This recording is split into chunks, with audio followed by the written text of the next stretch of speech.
di sini itu sudah menggunakan sistem online, ya tidak ada lagi offline ya, jadi sudah terkoordinasi langsung dengan dinas, tidak bisa kita menerima melalui jalur selain online. Online. Ya. Nah, bagaimana juga cara sekolah untuk memantau kemajuan belajar siswa? Karena tadi ada secara online ya. Ya, betul. Masuk anak-anak mulai kelas 1 itu secara online ya, tapi kan pembelajaran mah tetap kita langsung ya, tetap buka. Untuk mengetahui kemajuan anak-anak tentu melalui tes ya, tes formatif ya. Tesnya langsung Yang setelah masuk sebelum ini maksudnya? sebelum Sebelum masuk ke masuk ke sini anak-anak calon berarti ya. Calon. Calon peserta didik baru kita nggak ada tes apapun kecuali usia ya, seperti ketentuan dari yang ditetapkan oleh dinas, bahwa kalau SD itu kan tidak ada tidak ada tes akademik ya, kemampuan dasar seperti itu tidak ada, tapi hanya batas usia, kemudian mungkin zona. Kalau kemarin bukan zona lagi dipakai, tapi sudah domisili ya, domisili, afirmasi ya, dan kepindahan itu yang digunakannya. Nah, untuk pengetesan nggak ada pengetesan apapun, akademik tidak ada, karena kalau SD itu kan standarnya usia. Iya. Dari usia 7 tahun. Di sini kita masih 6,5 lah ya, atau 6 pun sudah boleh. 6 di aturannya gitu kan, 6 sudah boleh masuk ke SD, selagi memang kuota di kita itu masih memadai ya, karena kita diberi kuota oleh dinas ya, kebetulan tahun kemarin kita hanya diberi kuota 87 siswa, jadi tidak boleh melebihi itu.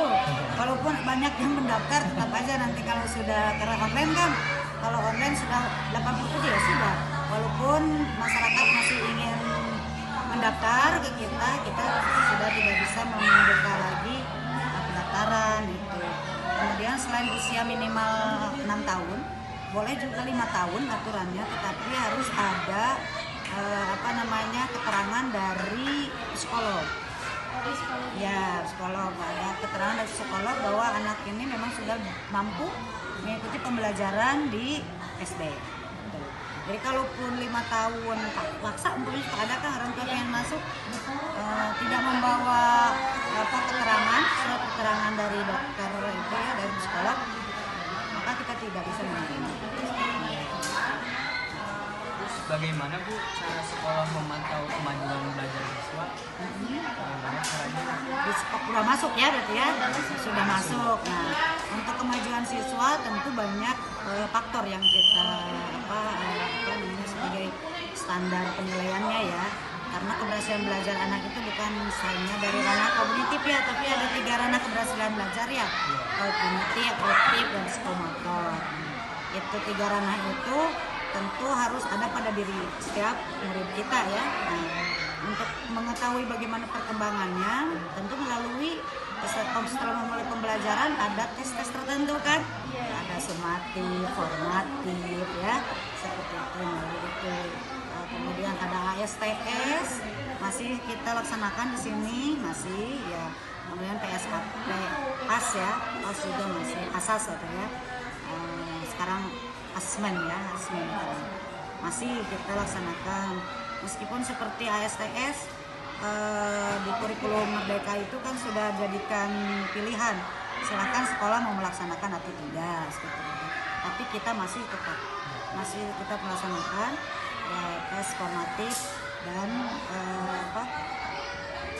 tes apa tadi itu? ASTS yang melalui ASTS, kemudian melalui asas itu asesmen sumatif akhir semester gitu. Terus mungkin kalau sudah kelas 6 ada lagi kemarin itu masih kita gunakan ASAJ ya, asesmen akhir jenjang berarti ya gitu, kalau kelas 6 gitu. Nah, selain itu tes-tes seperti itu juga ada seperti kita ada, kalau sikap penilaiannya itu menggunakan dengan seperti observasi, pengamatan, kan seperti itu, Iya, iya. perilaku anak. Keterampilan juga sama, itu dilihat dari proses pembelajaran. Ya, di proses pembelajaran kan anak mengikuti tuh nanti akan kelihatan keterampilan mereka muncul tidak, tergali tidak, kan seperti itu. Ya kalau untuk penilaian kognitif dari tes-tes tertulis biasanya seperti itu. Nah, Bu, bagaimana bentuk bimbingan dan pembinaan yang diberikan kepada siswa? Yang bagaimana tuh? Siswa yang Ada tuh kan siswa yang misal kayak males gitu ya gitu. Motivasi ya. Kepada siswa di mana? Tentu gurunya dulu ya, ya kan? Ya.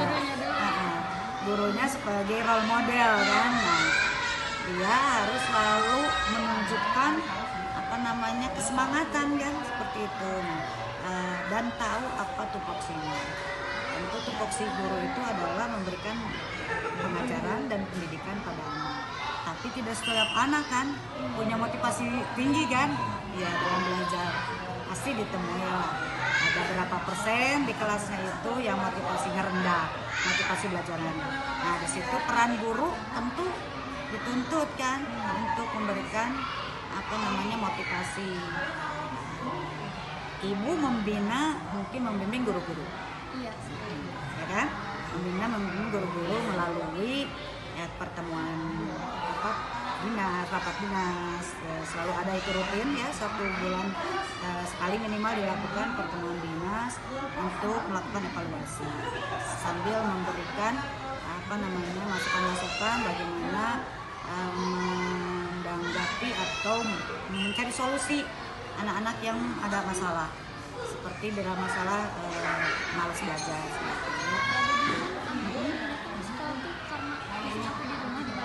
Nah gitu ya, hanya yang mau numpang main ya kan. Ada yang aku mah ada ke sekolah teh karena di sekolah di rumah bete gitu ya, seperti itu kan. Ada yang karena marah terus seperti itu, lebih baik di sekolah, habiskan waktu di sekolah yang seperti itu, motivasinya dan belajar ya. Gitu. Pertama mungkin ini ke guru dulu bahwa kita mengajar anak-anak itu harus penuh hati, kemudian harus dibarengi dengan ikhlas, ya kan? Ya paling utama sebab kita sayang.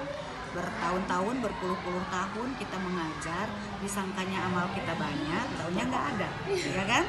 Iya, karena motivasi dan niatnya belum lurus. Nah, makanya diluruskan dulu itu, berikan ketika menghadapi anak yang motivasi belajarnya kurang, maka tentu itu jawab kita kan.